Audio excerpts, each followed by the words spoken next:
Hey y'all, so today I want to talk to you about astrology and the law of attraction. So, you may have heard about the law of attraction before, or you may have heard it as the secret.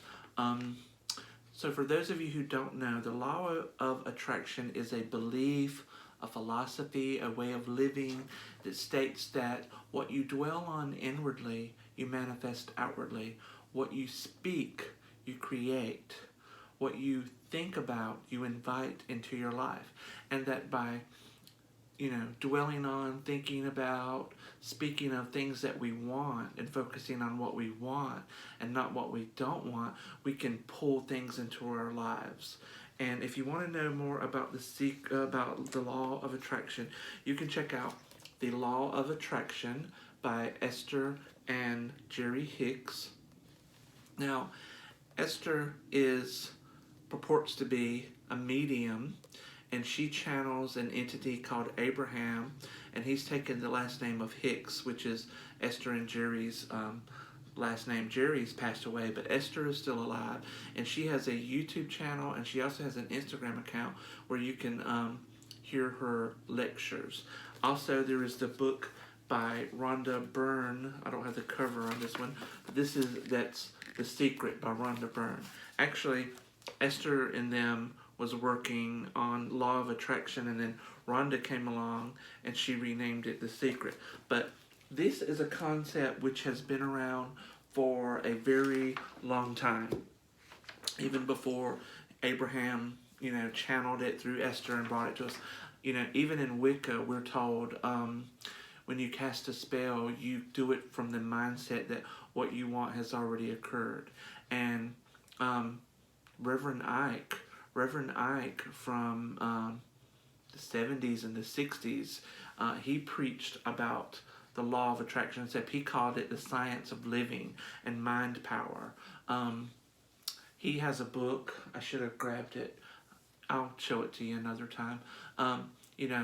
He said everything begins in the mind, and he has all these affirmations and prayers, and his saying was you can't lose with the stuff I use. But anyway, we're going to talk about astrology, how you can combine astrology with the law of attraction to help you manifest your intentions. So those of you who are magical have already probably worked with astrology.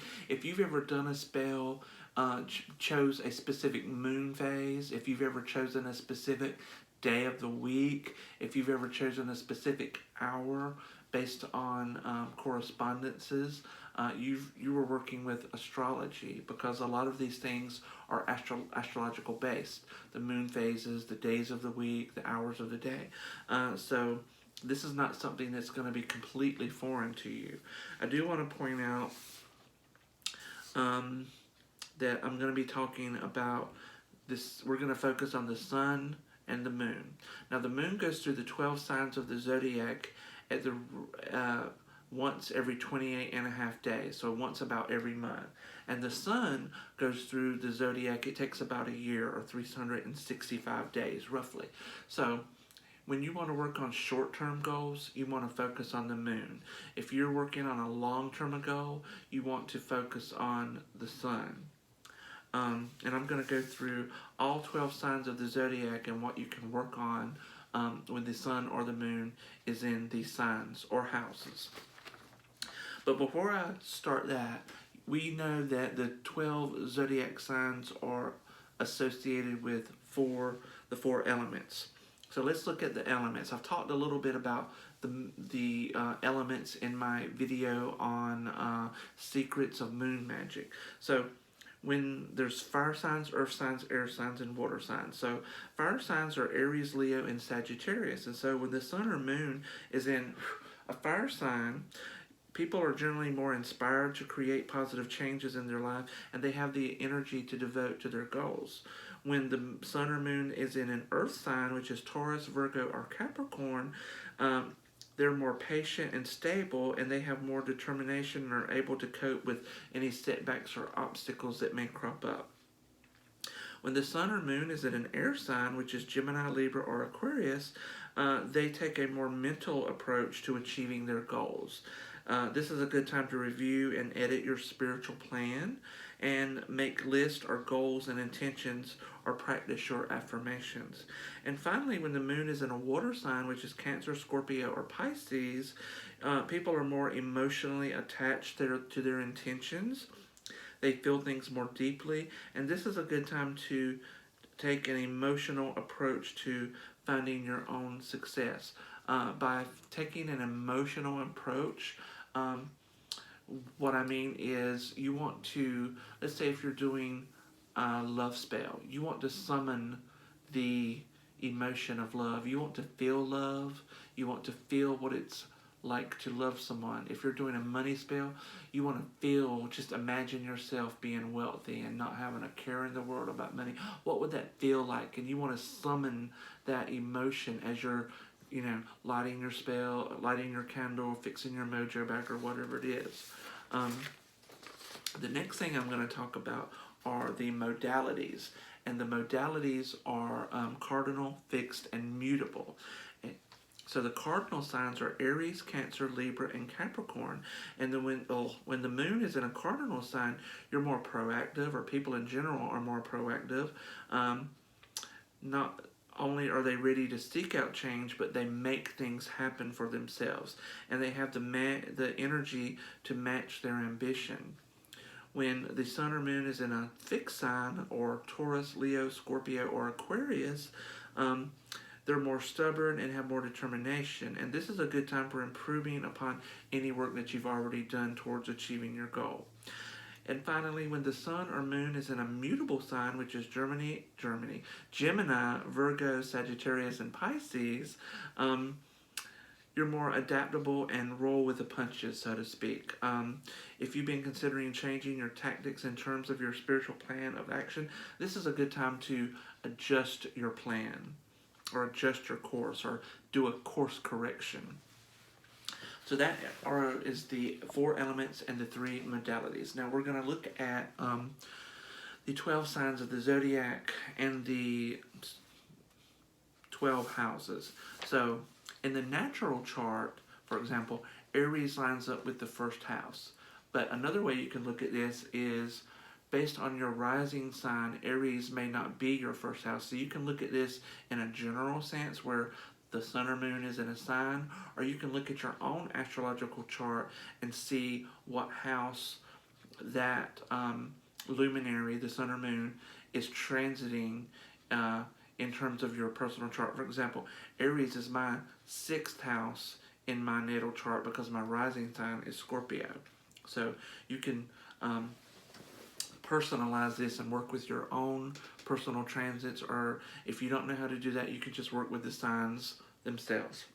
Now, we're going to start with Aries. Aries is the first sign of the zodiac. It rules the head, including the brain. It represents the archetype of the pioneer or the explorer. When the moon's in Aries, this is a good time for beginnings, for exploring your mind and thinking about what it is you want to be, do, or have. The key word for Aries is I am. And according to the law of attraction, anything we put after I am will manifest. For example, I am beautiful, I am rich, I am healthy. So this is a time when you might want to sit in a quiet place. You can light a candle or some incense, or put on some soothing music, whatever that's going to put you in the right frame of mind or mood to go into a meditative state, and say to yourself, I am. And then just allow yourself to fill in that blank by saying the first words that come to your mind. You want to try to keep it positive, and remember, you're just exploring your options right now. So when the sun or moon is in Taurus, or the 2nd house, this is the first sign that's categorized as a fixed sign. Generally speaking, fixed signs are stubborn and persistent. The key word for Taurus is I have. Now is the time to settle on a few I am statements and fix it in your mind so that you can have what it is that you want to have. You can be what it is that you want to be, and you can do what it is that you want to do. Taurus rules the neck, so including the throat and the throat chakra. So now you're going to repeat your I am statement to yourself, and then you're going to immediately swallow. When you swallow, you're activating your throat chakra and absorbing the energy of your words into your being. That is, you're accepting the idea that all that you desire is not only possible, but it's inevitable. Next, we're going to look at the sun or moon in Gemini, or the third house. The keyword for Gemini is I communicate, and it's ruled by Mercury. This sign's all about how we process and exchange information. You've already communicated your desires to yourself verbally, but now you're going to write them down. Again, you might want to make a ritual out of the act of writing down your intention. You might set the mood by dimming the lights, lighting candles, dressed with conditioned oils that correspond to your goals, or a general one such as attraction oil. You can put on some meditative music and just set the mood to get you in the right frame of mind. Next, what you're going to do is write a list of your goals or a list of I am statements on a piece of paper. If you wish to, you can write your intentions in a special diary or a book. A list of goals or intentions becomes a contract with your spirit and confirms that you are committed to making your dreams come true. One study has also found that when people write down their goals, they're more likely to come to pass. So now we're going to look at the moon in Cancer, or the fourth house. Cancer is the first water sign, and it's associated with our feelings. The moon rules Cancer, so it's especially strong here. When the moon is in Cancer, it's a good time to get in touch with your feelings about your goals and intentions.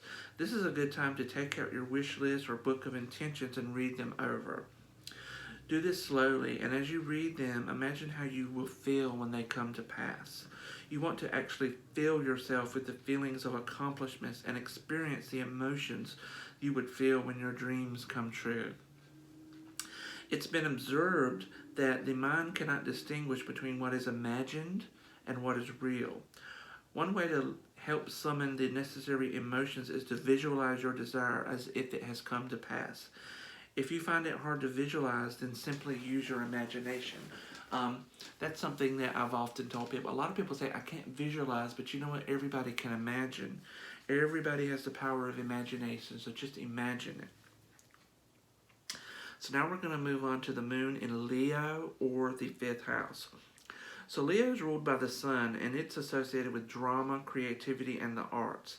Up until now, you've used 2 of your 3 God-given gifts. They are thoughts and words.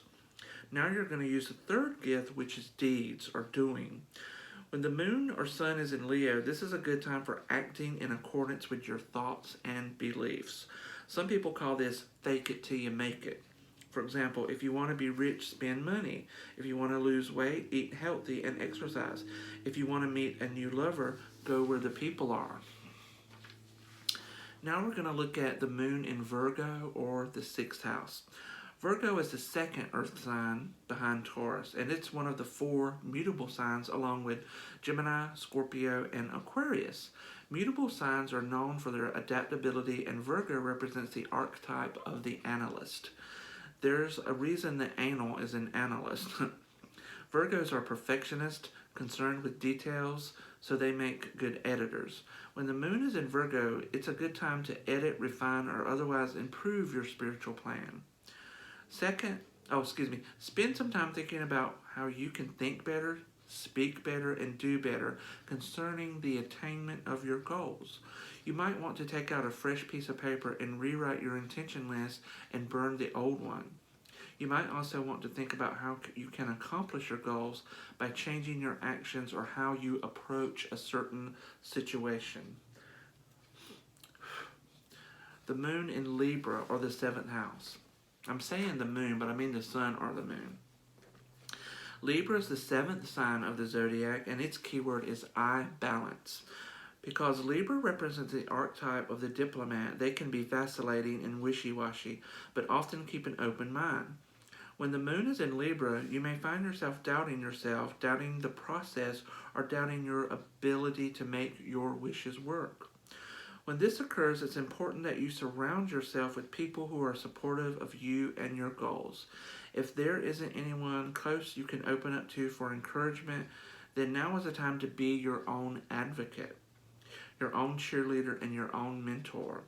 Give yourself a pep talk, reread your intention list, and imagine what you will feel like when you are successful. It's important now that you expose yourself to others through books, websites, YouTube videos, and allow their success with the law of attraction to inspire you. The sun or moon in Scorpio or the 8th house. Scorpio is ruled by Pluto, the planet of powerful transformation, and its keyword is I desire. In Greek mythology, Pluto is the king of the underworld, a gloomy place of death and rebirth. People often fear change, and it's not unusual for people to actually fear having their wishes come true. To fear having more power in their life, or to fear being totally responsible for the course and quality of their lives. Now is the time to allow your doubts and fears to die away, and the best way to do this is by owning your power and facing your fears head on. When that tiny voice in your head speaks up saying, what if? What if I make a lot of money and have to pay more taxes? What if I go out and have a flat tire? What if I meet someone special and they hurt me in the end? Then you reply back to that little voice with 2 magic words. And those magic words are, so what?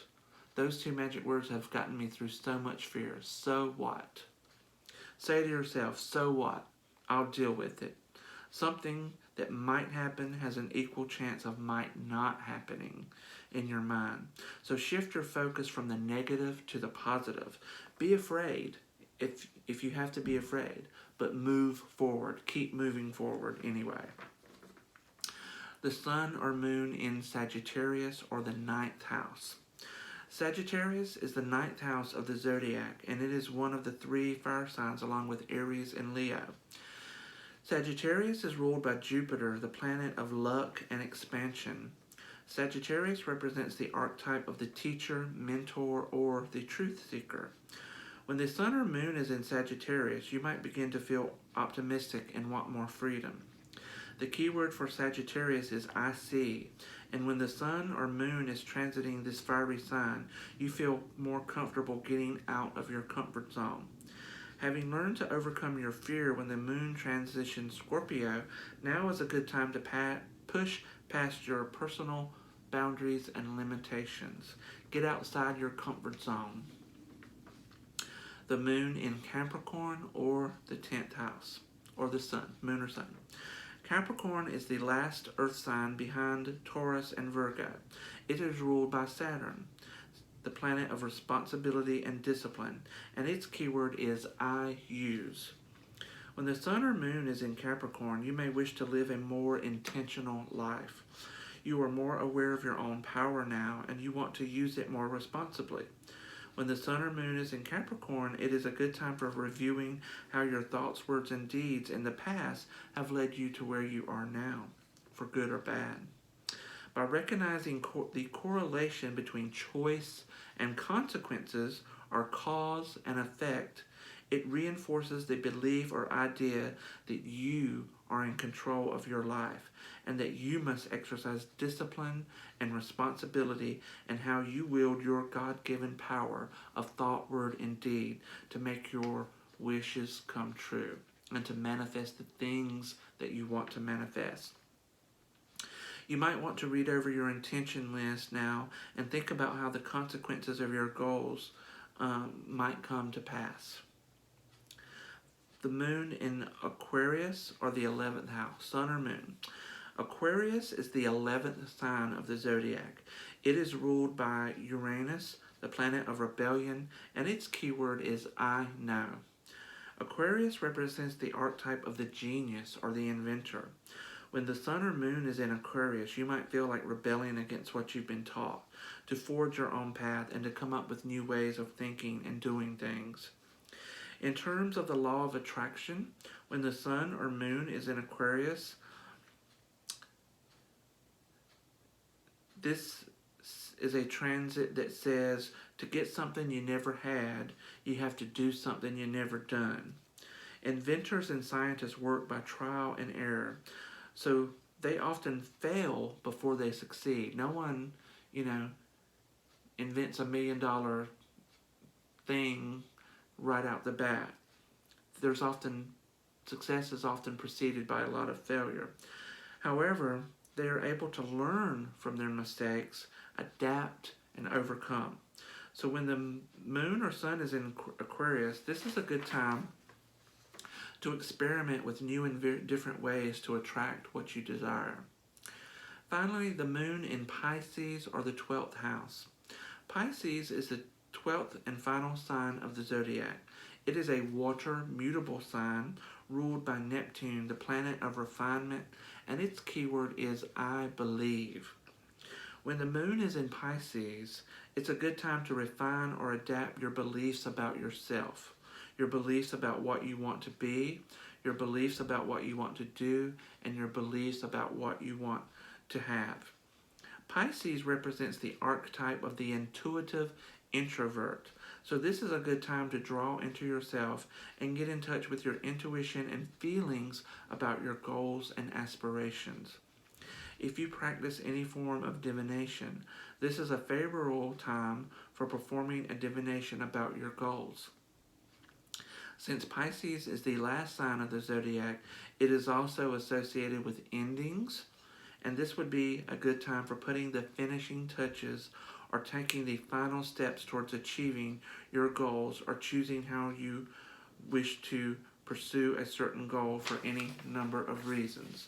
So that is how you can use astrology with the law of attraction to focus on short-term goals by working with the moon cycle, or long-term goals by working with the sun cycle, as these luminaries move through the 12 signs of the zodiac.